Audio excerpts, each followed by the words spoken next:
Good evening and good morning, depending where you're located, and welcome to this extraordinary webinar today, quality over quantity, definitely a very important topic to be discussed.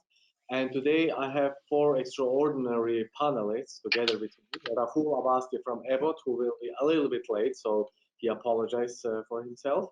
Lauren Lee from Ipsen. Hi, Lauren, how are you? Hi, I'm good. Thank you, everyone. Happy to be here. Simon Rost from GE Healthcare. Hi, Simon. How are you? Hi, guys. So far, so good. Thanks for having me. And Martin Borgen from aPureBase. Martin, same question to you. Quite easy one, right? Yeah, nice to be here and great to see you all. Great. So before we deep dive into today's conversation, we would just like to give the stage to Martin to prepare the stage and set it up for today's very interesting conversation. Martin, the stage is yours. Thanks a lot. Yeah, just a quick introduction on aPureBase.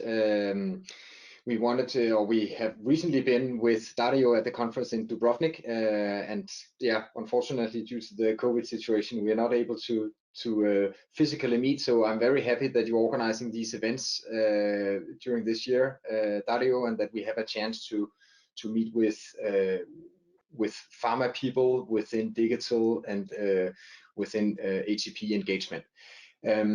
A quick introduction on myself. I'm the VP of Sales at aPureBase, and I've been with the company almost 3 years. I have a broad background in international and commercial positions as a sales manager, and been around a little bit also in shipping and management consulting and IT. So I might be able to drag in a few anecdotes or inputs on how data is treated in other industries that has actually nothing to do with pharma. Besides maybe transporting your medicine. aPureBase is a company that was founded 13 years back with a clear focus on master data on healthcare professionals and healthcare organizations. We care for data, that's our motto, and we care for the details. So we keep the data up to date. We know where people work, also if they have more workplaces, we know their educational background, their titles. And we deliver this data to pharma companies and now also a lot to med device companies who are stepping up in the data game. It's quite clear that we see quite many requests for moving into a new level of working with data in the med device industry.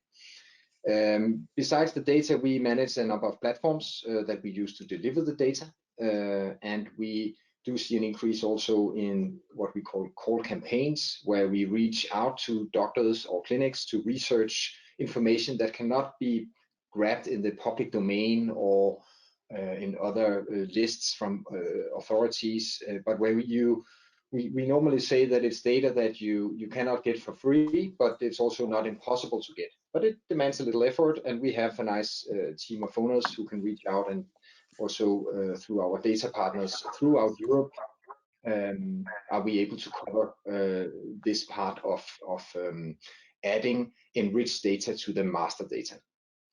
And the overall purpose for us being in the world, so to speak, is to support med device companies, pharma companies in targeting and segmentation, and of course also in the compliance aspects of having data up to date and notifying the data subjects about their rights and your obligations in terms of GDPR. So I think that's very quick introduction to aPureBase. And to set the scene a little bit on today's topic, we put this title together with small and big data and more data, because those are terms that are used relatively often. We have heard a lot about big data in the last years, and on aPureBase side, we kind of consider the master data part that you feed into your CRM systems as small data. And maybe that is not talking very nicely about a very important element, because what is the value actually of big data, where you can do much more advanced analytics, or even more data where you research about clinics and doctors, if you cannot link it to your small data. So that's a little the whole trick here, that working with big data can give you some quite comprehensive analytics on a macro level, demographics, commuting behaviors, disease development, and so on. Researching normally deep dives into a certain specific area, finding the right people to talk to, qualitative interviews, and so on.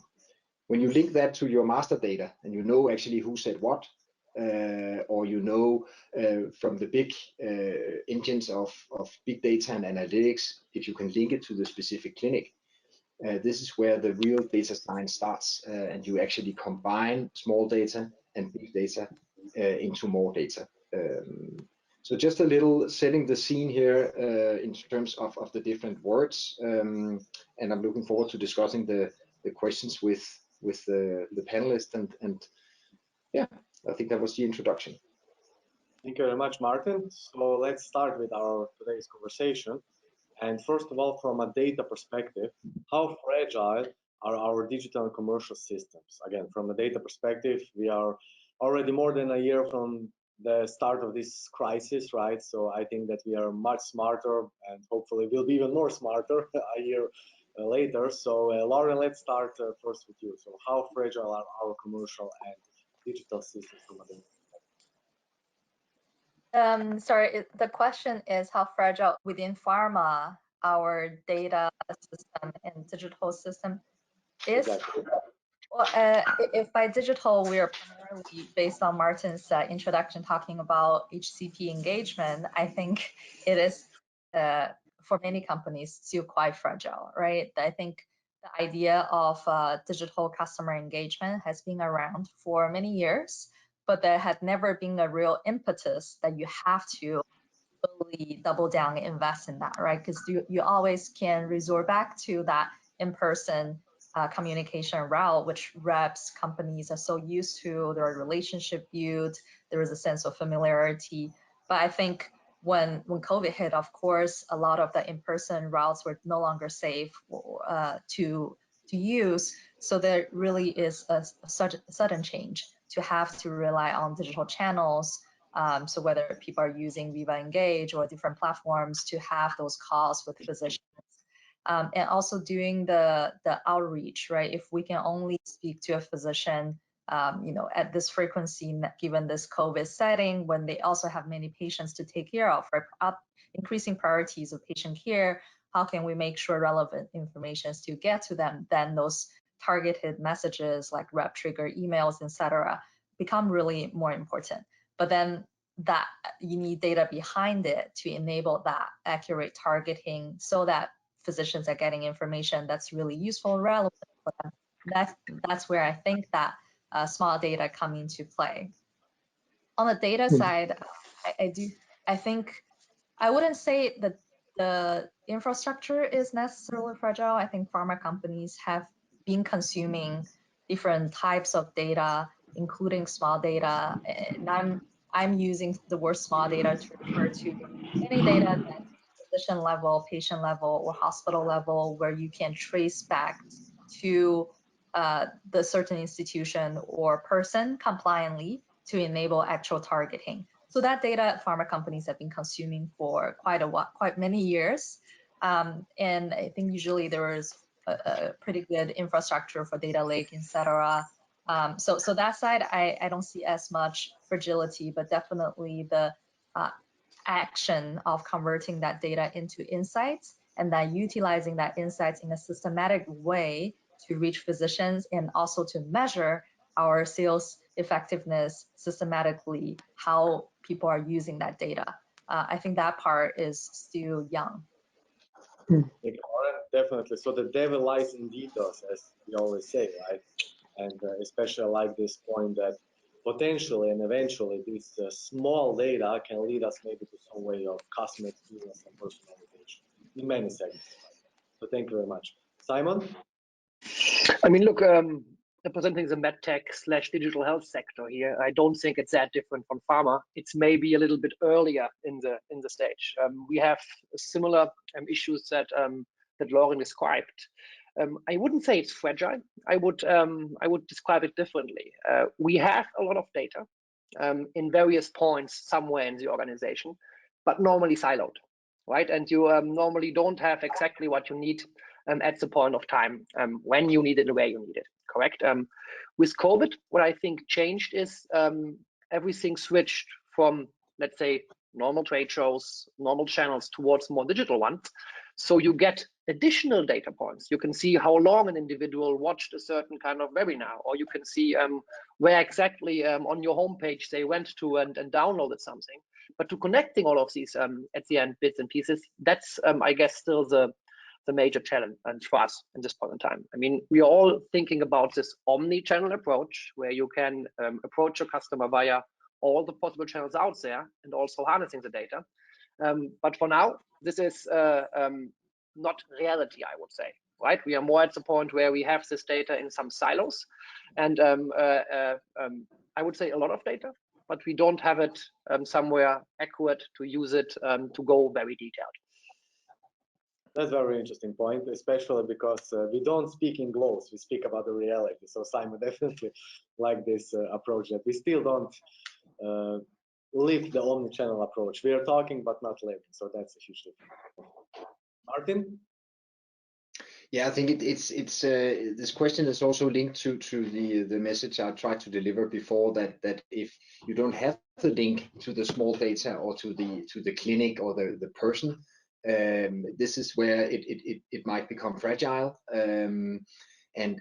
Being a sales manager most of my career, I already had or always had the experience that when you present these more macro analytics to salespeople to try and motivate a certain behavior or focus in the market, it's not really that with that big impact.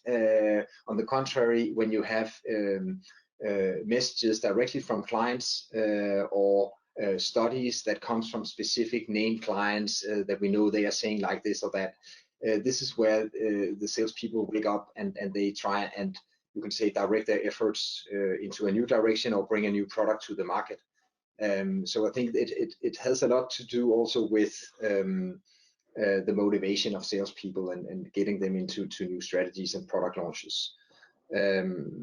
Yeah, and from the omni-channel approach, we hear a lot about that as well. When I ask clients about the biggest challenge in the omni-channel, it's actually not getting a hold of systems to engage digitally, because I think there are more than thousands out there for different purposes. It's actually what Simon is mentioning, that the data is then captured into silos and is in different systems. And even clients investing in large master data management solutions to try and put everything into a data lake still have issues on then actually pulling out the right conclusions, or not the right conclusions, but pulling out conclusions to actually convert that into business decisions or strategy or go-to-market plans. So I think that's all of what is fragile. Yeah, sorry. I mean, I heard an interesting statement from one of our customers lately, which is actually on the hospital and healthcare provider side, which could be taken directly to, I guess, any of our three companies. He said, like, we are data rich as a hospital, but we are insights poor at the end. So we don't know what to do with all of these data points we have scattered throughout the entire system. And for them, look, it's slightly different. For them, it's improving the point of the care process or improving the quality of care at the end, but it's a similar problem I think we all face in various sectors. Yeah, I can't agree with that more. When I was a sales rep too, carrying the bag, that's exactly the kind of feedback we hear from customers, right? Physicians, especially in the US with the Accountable Care Act, the requirement of using electronic health records and the varied implementation of that. You have this data paradox, like Simon mentioned. On the one hand, physician, nurses, the care team are overloaded with the requirements of data entry, and to the point that a large portion of their daily consults with patients are really spent talking to the EHR, but at the same time, they're not getting back the actionable insights to really tailor their patient's care, right? So that's exactly what Simon was talking about. Definitely. Initially, we received a very question, which is how to motivate sales reps to embrace this new journey and to see the importance of data capture in helping them creating more value to their customers and to their patients. Who would like to answer on that? I can start. Yeah, I think like Martin was saying, small data, one of the, so to me, I like to use this framework of 3 A's. I think small data is accessible, actionable, and accountable. And then think indeed we can learn a lot of really interesting patterns, behaviors from big data, but ultimately, if we don't tie that with small data, it's hard to translate that into clinical care, into real outcome changes for the patient. And on the physician side, that means, you know, if we use big data, predictive modeling, we find out certain types of if physicians might have a different treatment pattern, et cetera, but ultimately we want to link that to physician level data, right? Actually knowing which physician, which hospital actually match that behavior and therefore likely to have certain interest in different types of treatment options, et cetera. And then you can provide that information to reps, but it needs to be in a very digestible format, right? There are various level of data savvy among our sales force, so it needs to be presented in a way that they can really take action on it. And then you can actually track, right? If a sales rep within the territory got 10 leads, what percentage of that every month has been acted on through a call, and what was the result of that? So you can easily define KPIs if you have the data at a granular level that you can then monitor. Thank you. I mean, to add to that, what I would say is you have to give them something more than the pure lead at the end, right? Because I think with analytics and targeting, you are able to bring it down to a certain kind of, let's say, hospital, and within the hospital to a person you want to target.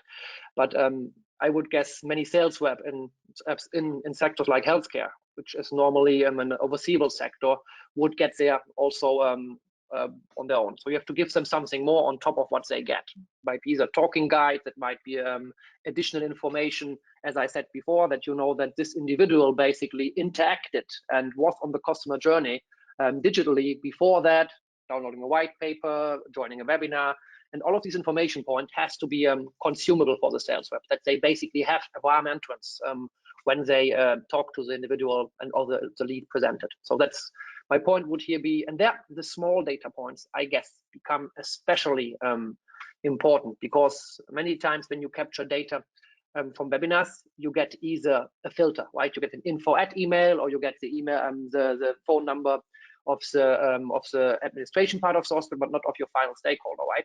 So for me, these are these 2 points. It should be more than 100% pre-qualified, how we call it, lead, following this kind of criteria, which could be budget, need, authority, and timing, but also additional points of what is the customer journey of this individual within our company so far. And if you bring this together, I believe this is very powerful.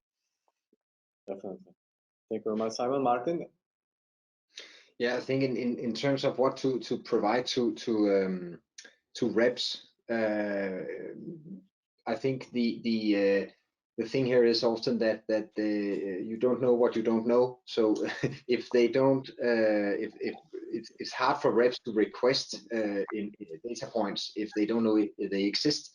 So us working with data, managing all the insights and the conclusions, we also need to wrap it in a nice way and present it in a way that is easy accessible. It goes into the normal systems that the rep uses and mostly indicated by flags or drop-down menus, and not, I mean, giving big studies is not maybe the most convenient thing, but more small flags, and that help them navigate so that they know that if this is flagged red, I bring this sample to the meeting. If it's blue, I bring another sample. So make it very, as Lauren is also mentioning, actionable. I like that approach, because then you get the most value out of the data.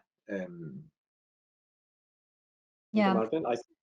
Add a specific example, because I think that's always helpful to bring to life. Like Simon was saying to reps, it's not just the lead, but also what's the next best action and the material to support that action so they can be effective at it. But then sometimes through small data and combined with big data, you are actually able to provide with some insight that they won't normally be able to uncover through even the best relationship with a physician or the office. For example, if we have a second line treatment, then if you can get an alert through, for example, claims data or GPO, group purchasing organizations data, you get an alert that a first line treatment has been prescribed. That creates a really great opportunity and the window to talk about, well, maybe Dr. Dario, if you have patients being put on this first line treatment, you can think ahead for your future treatment planning, right? So that kind of information reps normally won't be able to find out. Oh, there is a patient who just get put on the first line. So that I think that's a value that the data can provide, and reps can easily get on board, see why using this data is going to help my business. Definitely. Thank you, Lauren. I see that in meantime, Rahul also joins us. Rahul, hope that you can hear us. We unfortunately can't see you, but anything to add on this interesting conversation? Yes, absolutely. Thank you. And yeah, look, there's some issue with the camera of the GoToMeeting, so my bad on that. And thank you for that amazing question, right? Especially with regarding to the sales rep. And I think one of the key thing I just want to add on, I think a lot has been said amazing out here, is about the commercial performance, right? One thing they are really key tied up is to the commercial performance and how they can help leverage these new data sets, and how from a global strategy point, right, these could be made available specifically from the digital tool, so that they really could use the multi-channel marketing and the omni-channel marketing which has been deployed for the customers both in the B2C and B2B. So a lot of time what happens is in the digital typical channels, the field on the ground may not have exact understanding apart from certain touch points on what's happening with the customers, while the overall customized customer experience strategy goes a different way. I think that is where it really becomes a key touch points on how it can improve the commercial performance and also help with the operational efficiency while they fill out their daily reports, try to get insights, and as Lauren said, try to make it very, very actionable. Thank you, Rahul. Let's move forward to our second and, of course, next question, which is, did digital transformation urge the need for proper data, and in what particular field? Small data. Maybe we can start this time with you, Simon. Look, the answer is yes. I mentioned this before, and there was a shift away from the typical, let's say, trade fair where we generated quite a lot of, in medtech at least, and also in the IT solution space, a lot of leads in the past, as our products want to be seen, want to be touched, want to be explained, right? And normally what you did is you did a batch scan, and you had these data points directly. Now you very much rely on what the individual puts in there if they join your digital, let's say, initiatives, either a webinar, digital campaign. So you get the data not how you would normally get it from a trade fair, which is quite clean with the information, healthcare professional, yes, no, contact data, and so on. You rely on them basically logging in at this point in time many times, correct? So there is a need to improve this data quality at the end, which is contact data, I believe. And you cannot buy it because many times GDPR doesn't allow you to contact after. So that's a big point. That's one thing I believe. And the second thing, what I'm thinking of is you have to define new KPIs, right? Because of the ones that we had in the physical world might not work on in the digital world. So I look at totally a different set of leading KPIs than in the past. I look sometimes who actually joined your webinar, how long did they stay, when did we lose them? This also by profession or by position, especially in terms of authority. Giving you an example, if I have a CEO spending 60 minutes of his or her time in a webinar about a solution, I would guess there is an interest that to either learn more about the solution or purchase it, right? But this we don't know at this point in time, and that's where we have to where's the need to generate new data, right? To understand, are they early on in the journey? Are they just basically shopping around, or are they at the point where they really want to understand how the solution works, right? And that's the second big, let's say, bucket where I think we have to generate more new data in the digital world. Thank you, Simon. Martin? Yeah, I think the main thing that we experience as a provider into this field and supporting you guys with our services is this very large increase in especially in Europe in email consents. So basically outsourcing the task to the aPureBase partner network or to us to collect consents on your behalf, making sure that you are compliant when you reach out digitally. So I think that is one of the, you can say, proper data elements that really has been a need for, driven by the digital transformation. Because it's in most countries it's actually illegal if you just collect email addresses online and use them for communication. You need to reach out to the person first, and yeah, unfortunately that cannot be done on email because then you are violating the rules. So that needs to happen via postal mail, visits, webinars, or phone calls. And the rules vary even a little bit among the countries in Europe. And on top of that, you can add a layer of pharma company compliance, which is in some companies at the same level as the law, but in other companies they say we take absolutely no chance. I mean, we do double or triple opt-in systems and so on. We archive the written contract for the consent in the basement for 5 years, whatever. And that makes it sometimes very difficult to create this platform of proper data for digital engagement. And another thing I've seen is that there has been a reported, because we don't see it, but we hear from our clients, the reps in the front line certainly moving from physical to digital engagement from one day to another last year. Certainly doctors also change behavior and have meetings online that they didn't have previously, and maybe also in odd times of the day. Maybe it's more convenient actually sitting in the sofa getting educated by a new product. And I mean, I must admit it is sometimes also for us business people convenient to host an international conference like this with no socks and shoes on, right? I mean, that's nice. And that also goes for our doctors, that they can be engaged with much more flexible. And then we need proper data on what is the channel preference of that person. So that's another one that we see, yeah, data guys pulling out the hair in the pharma industry. How do I get this knowledge about what is the preference for engagement from a certain doctor? Thank you, Martin. Rahul, Lauren, how do you see that from a US and global perspective, of course, compared to this European situation like Martin and Simon mentioned? Sure. Absolutely, I can go first on that. Thank you. And once again, my apologies for being late. I was really stuck in something, and I really admired this audience. My bad on that. Okay, so digital transformation is very close to me, Dario, and I always say that digital transformation is irreversible, right? Like how a caterpillar changes to a butterfly, cannot go back.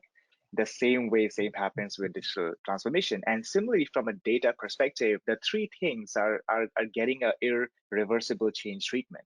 Number one is how we discover data, right? And a lot of stuff is happening there in terms of value performance on how the data scientists, how data analysts look at that. And that is where you pick up what data can you generate, which you can monetize, which will help you enable a new business model. Remember last time we spoke about how Tesla is coming up with their own insurance company and going to create all that, right? So this is how the insurance models are being generated. How can you look at digital nutrition from an overall perspective, and how can you go about it? What is happening from a data well-being perspective? And a lot of data generated out there is going to be used around that. And the second part is a lot happening on the real-time intelligence. And there is a huge irreversible transformation happening, specifically in this area where data is kind of playing that huge role, and where is exactly it is needed. Because you do need to integrate data which is generated from multiple sources. You need to tie it back together. You need to aggregate that, make sure that you have the right combination of the not siloed and unstructured data, and how you are really capturing potential value from it. And also, once you do that, what kind of insights are you generating? How it's feeding your algorithm? How is it feeding your data visualization tools where people can really create and capture more insights? So a lot is happening on the real-time intelligence outside data discovery. And the last part is, again, a lot of data is needed for the business reporting.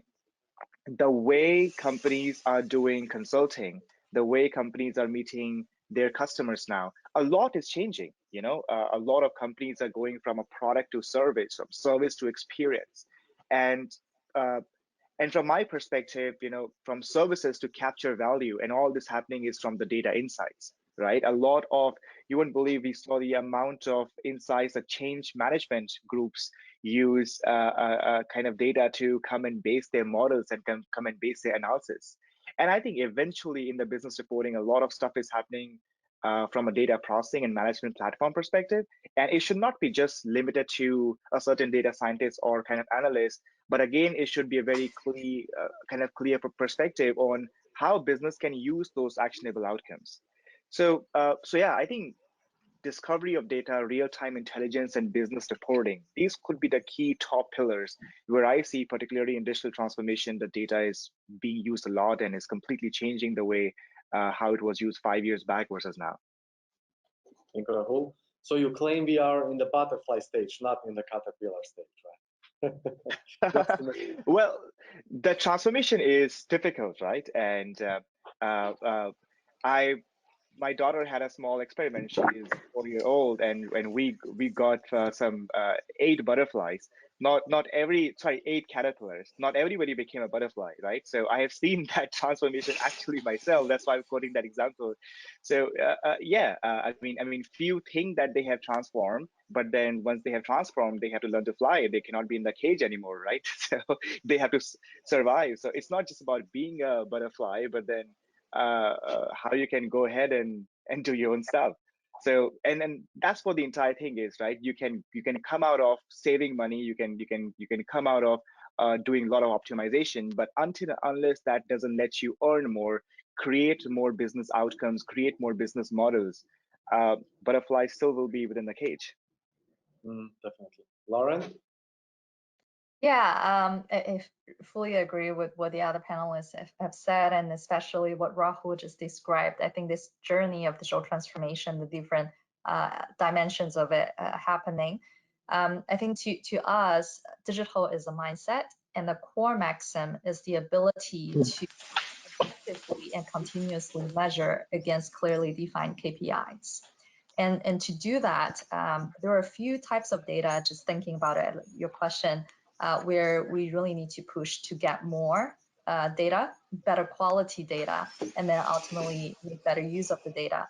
So one type is, I think we already talked about sales effectiveness. It's important to track not just the results, but also the behaviors. So actually, when we provide the actionable leads, the information, discussion guides, etc., to sales reps, how are they executing on that? That action or behavior data is very important. And so right now, companies are capturing that, I think, primarily through CRM, right? Like daily reports. I logged a call with Dr. Martin or Dr. Simon today. We talked about blah, blah, blah. It's a lot of self-reporting. And that happens sometimes consistently, sometimes not, right? Depends on the whole organization culture, how much of performance is actually based on those behavioral metrics, etc. But to me, that's really important for us to be able to really shift our sales force to more omnichannel enabled. A second type of data is then the benchmark. Okay, we got this data from our sales force, but what's the right level of benchmark? So then comes from industry, right? What's the number of calls that we always got, but what's the now the click-through rate of our rep trigger email, what's the click-through rate of an invitation, what's the acceptance rate, what's the register rate for a certain digital solution you might be pushing out. At each point of the funnel or the engagement journey, if you would, the right benchmark is really important for us to gauge the success and then course correct. And I say the third type of data you mentioned, what's the difference between US and other markets. I think one unique aspect is in the US, pharma companies can do direct-to-patient marketing. And in many European countries or Asian countries, that's not allowed. But because of that, there is a level of patient targeting we can do, and that then the patient privacy, compliant collection, handling and storage of PHI, protected health information, PII, personal identifiable information, becomes really important. And certainly we are, and I know many pharma companies are eagerly ramping up the capabilities to make sure we have the right system to generate the consent and store that properly. And that's also, so one source is it's direct from the patient, but another source is also through partnership with hospitals.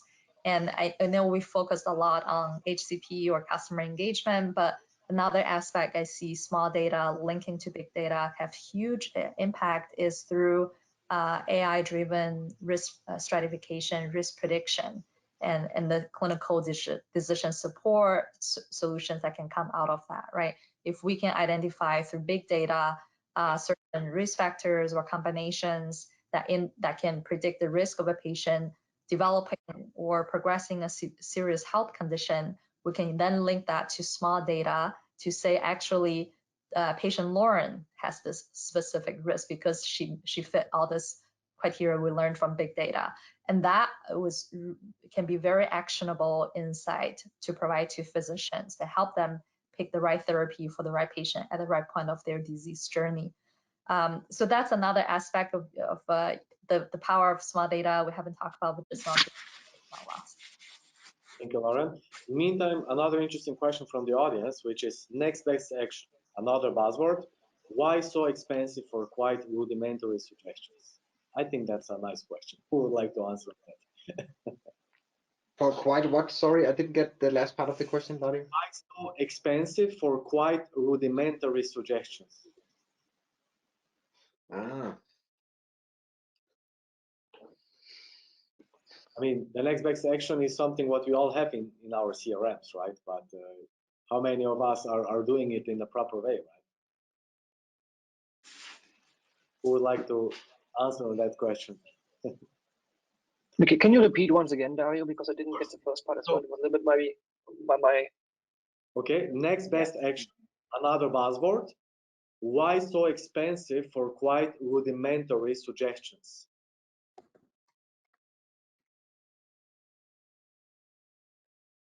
So why so expensive when we speak about this next best action for another call to the physicians?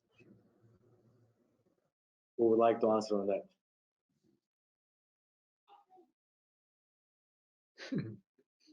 Right, I think it's a complex one, right? And for me, the first point is that it's like always, it's kind of bus curve, right? We talk about AI, we talk about omnichannel, we talk about various things, but we are at the, and we apply this also in bits and pieces. I'm not saying it's not there, but there are some, let's say, fundamental things we have to get right, like the interoperability of systems. I heard quite a lot here at the end, right? That's the data at the end, the systems talk to each other and we are able to get the right data point at the right moment, at the right point in time, in the right format to the right person. That's something which is not rudimentary, I would say, right? We have the different parts of the puzzle for that, but it's not, if you show me one who's actually able to do this fully, yeah, I would directly hire him or her.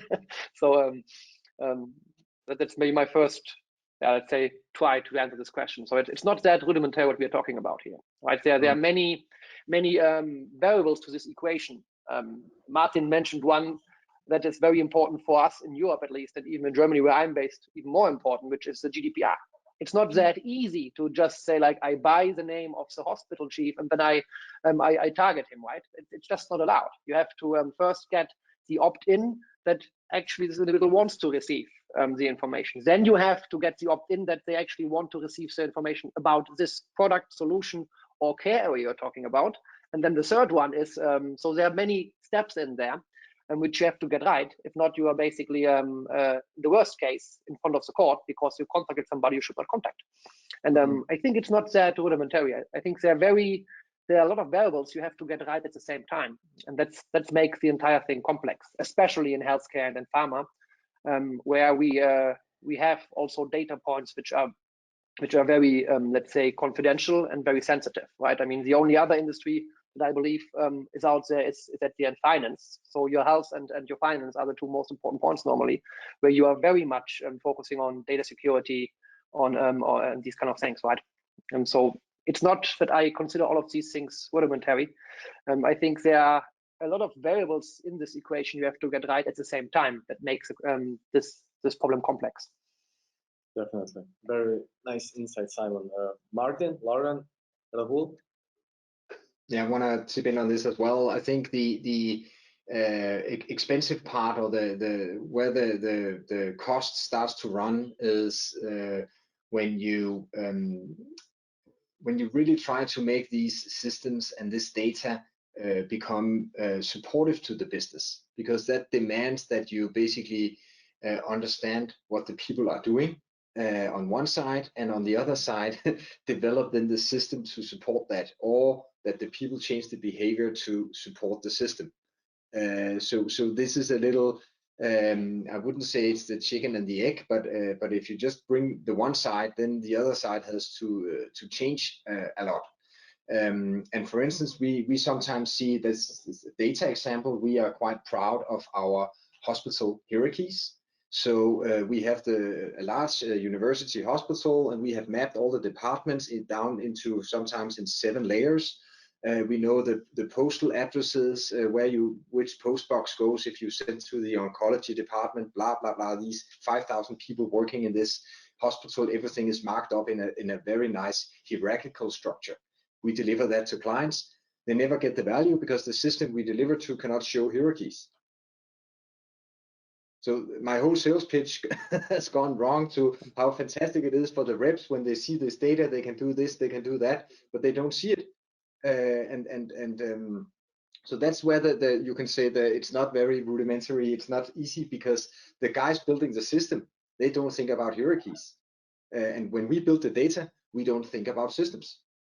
And I mean, that's why we also now are building a system, so we control both parts. But still, it's just an example of that this is not rudimentary. Right. Maybe just Yeah. it's also a very good example that many initiatives fail when people are focused only on technology and not on the change management and on the culture, right? So maybe just to add this. Lauren, Rahul? Yeah, maybe to have a slightly contrarian view, I do empathize with this question. I do think a lot of next best action tools marketed are quite expensive, and not all are really that, utilizing sophisticated artificial intelligence techniques, etc. A lot of it is, basic decision trees, algorithms that's simple. If you check these boxes, then that's the action you recommend. So I empathize with the question that sometimes that doesn't seem that complicated, and a lot of times it seems to be a nice fancy interface that companies create, right? It's with all the bells and whistles, instead of really groundbreaking insights. And so to that point, is it possible for a pharma company or med device company to try to create one's own solution to provide similar level of insights? I think it's possible. And indeed, I do think it's very important for our companies to have more and more in-house data science capabilities, advanced analytics capabilities, because the part about, we talked about big data, the part about uncovering patterns, behaviors, segments of physicians or patients were likely to have those patterns behaviors. That part is doable through predictive modeling if you have the right good quality data, which ultimately the MBA solution companies are also digesting. And especially in a market like the US, where data is a lot more available, I think it's quite a luxury we have compared to many European markets where the data sources is so fragmented. We are a data rich market where pharma companies have access to more or less the same level of data that those MBA solution companies are digesting. So with the same type of data, we are able to generate very similar insights. And then how you integrate that into the CRM system, et cetera, where reps can actually use it in a very intuitive way without too much, technological requirements.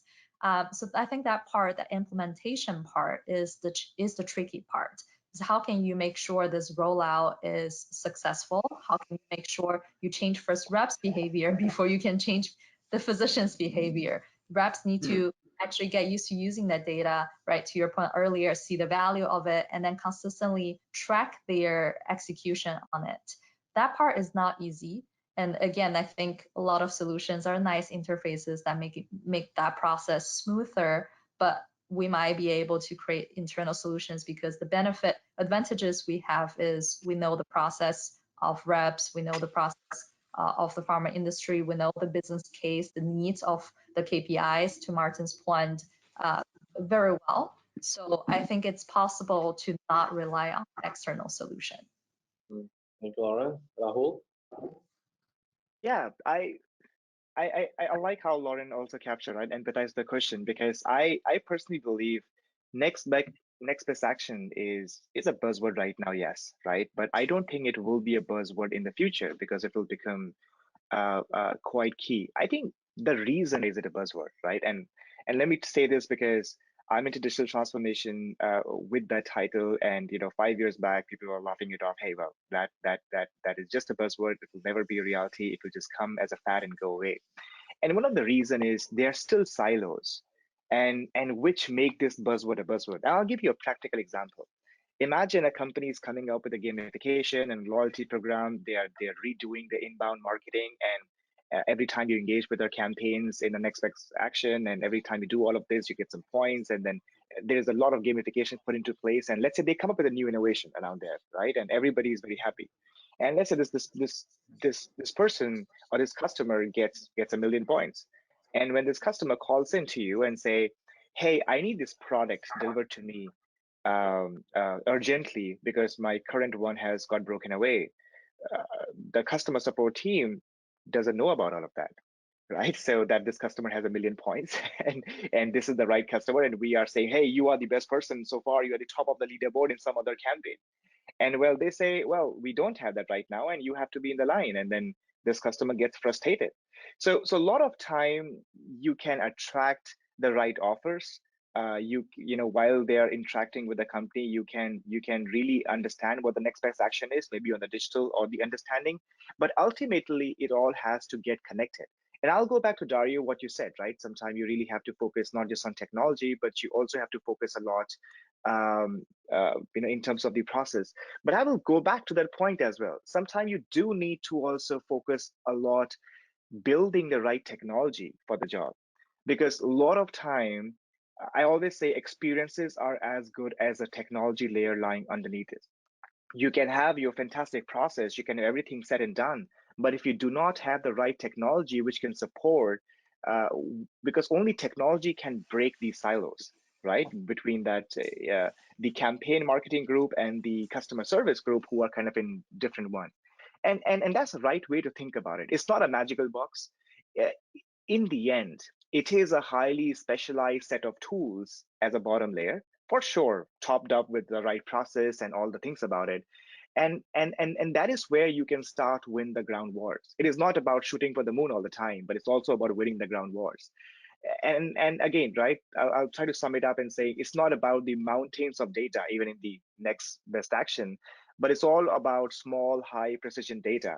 and how your platforms and tools are tying it up so that your process can really leverage it. Sometimes I've seen their amazing process done, but the tool just doesn't support them. So the process have to keep tweaked, and then that doesn't go to the right way. So hopefully that answers that. Yeah, buzzword right now, but I don't think it will be a buzzword in the future. Definitely. Thank you very much. Let's move forward to the next question.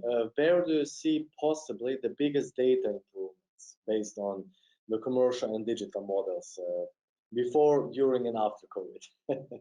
Quite simple question, right? So let's start this time with you, Rahul.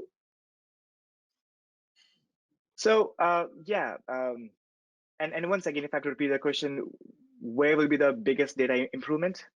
Correct, from perspective of commercial and digital. I have a different take on it.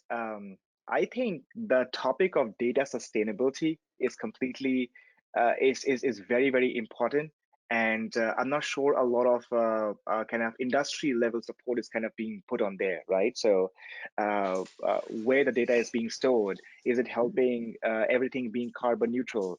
What is the overall kind of game? There's a lot of talk I'm seeing having in the industry peers about the data sustainability and which one to be used. There's a lot of talk about multi-cloud strategy, and a lot is happening around there. But you know, that's on a high level. I would say on a ground level, still there is a lot of improvement happening on the foundational ERP data sets. You know, how do you establish the ERP data sets to improve your business management reporting efficiencies? So eventually, there could be a lot of actionable business insights. A lot of people are still, they don't have the self-reporting analytics, you know, given to them, which could be possibly real time. So a lot of that groundwork will kind of happen, which will benefit a lot, right? In terms of how can they be a globally centralized data repository, not just for the company, but also for a certain product, which can match up to operational transactions, customer data tied up to the vendors and partners. Another key thing of doing this foundational ERP data sets, and one of the KPI I saw in one of the meetings, and which really stuck me up, is the amount of business reports which gets reduced. So before a lot of this, the amount of reports that were being generated and which were being used, and after, you know, these programs are being run, the amount of less reports being done, but those are real time. So, you know, those are more insight led, and how accurately you can mine on those insights, and that can directly impact on the stuff which are not your commercial functions. For example, your cash flow management, your forecast accuracy, your demand management. So a lot of time, the focus is always on marketing or the key teams, but there are a lot of support teams which are not digital first, like your legal, HR, you know, your finance, and how it also kind of goes back to them. So that is where a lot of work has to be done from my perspective. Thank you. Lauren? Yeah, I think Rahul already covered a lot of the points, and I've mentioned a few types of data earlier. Maybe another angle of it is looking a little bit beyond customer engagement. I think broadly there is a topic of data representation and disparity in healthcare. And I'm saying broader because a lot of this, I think about clinical trials. The type of data we have from patients, for example, often over index on like Caucasian patients, for example. There is usually not a very good representation or coverage of minority patients. Then if we don't have the data in our trials, how can we make sure that our therapies will be effective for the population, right? So there is a lot of health disparity in terms of data in the clinical setting. And I think in the commercial settings too, when we look at the claims data, EHR data that we consume as pharma industry, there are sources of that, and sometimes a source might over-index on community clinics versus academic hospitals, geographic biases. So I think the representation of data is something to think about, because our insights is only as good as the data that goes into it. Simon? I mean, a lot of things have been said already. For me, let's say the main point is not about the data quality as such. It's about breaking these silos at the end, correct? If you see healthcare in general, I think it's one of the top industry generating data as such. But the crime is that 90% of this data goes somewhere into a silo. As long as we keep these silos, everything we do in process and so and in tools will not help. So the first step for me would be to basically get this data in some kind of vendor neutral environment where you can access the data and work with it. Definitely. And Martin? Yeah, one topic that has not been mentioned that comes to my mind is on use of data for segmentation targeting. So the true commercial activity that you can execute based on intelligence. And mostly what strikes me is that we still meet clients, also larger pharma companies, who are sending out the list from last year to the reps, asking them for doing the activity planning for the coming cycle, and pointing out who is the most important and less important doctor, and then send it back, and then it's uploaded to the system. So where's all the nice intelligence we have from outside, from big data, from sales statistics, from master databases? How is that presented to the rep, so that they have also some facts and use the more cognitive approach, and not only the stomach feeling, which will clearly be the main dominator in a segmentation done by a rep solely. I'm not arguing that it's, yes, I'm arguing that it's a bad way of segmentation, but when you do it as a standalone, just like if you would only do segmentation, and we know that from a lot of marketing disciplines, that if you really segment just based on facts, then at the end of the day, when you meet the real clients, then they have some other preference, and then they are really not in the target group, and so on. So I strongly believe in a mix of you can say the stomach and the head, and that means using the data and also using your experience when you work with segmentation and targeting. So I think that could be one of the areas where we are still quite behind, and this is not only in the pharmaceutical industry. I can share that insight also from other industries, that the knowledge about clients and you can say the potential or the need is a struggle that also takes place in a lot of other industries. Thank you, Martin. We are left with less than 1 minute. So final question with a hopefully short answer from each of you, which is, could you propose the biggest data trends for this year? Who would like to give short answers and start first? Maybe you, Lauren. You're on mute, Lauren. Yes, I was just saying, I feel like we've covered a lot of the data parts that need to change or need to improve. So I'll go with Simon. I think the breaking the silo is necessary. So not sure it's trend, but absolutely fundamental. Definitely. Simon, you also have my vote. So then coming to you, Simon. Whether she is. So basically, Lauren stole my thunder right now. No, just kidding. And look, what I liked is what Martin said as well. I think we should involve at the end the final user way earlier in the entire exercise, what we create, and also what kind of tools we are going to provide. Correct, because they are the ones, they use it. If we talk about the commercial field at the end, if they're not bought into it in the process, that's something where we will never be successful. So this would be my claim to action. Whatever you do to basically help people to take data-backed decisions, get them in the process early. It's maybe not so clear what the biggest data trend is. This would be for me interoperability, but that's maybe one of the takeaways I personally have from this conversation we had today. Thank you, Simon. Martin? Yeah, I think the digital way of reaching out to doctors, maybe it's not data driven, but it's really a trend that exploded after the COVID, and sales reps finding a new way of doing their job, and I think that I would highlight that as a big trend. Thank you. And Rahul, final thoughts? Thank you. Yeah, I'll roll back on what Simon said. I really love that, the data driven decisions. We internally call it evidence-led design decisions. So I would just say that one trend will be the human-centered data science will really evolve and mature. Thank you very much. So Lauren, Simon, Martin, and Rahul, was really a pleasure to have you on this interesting webinar. We will also publish this on our official YouTube channel. So thank you very much. Hopefully one day we meet with each other in person in Dubrovnik at next Pharma Summit.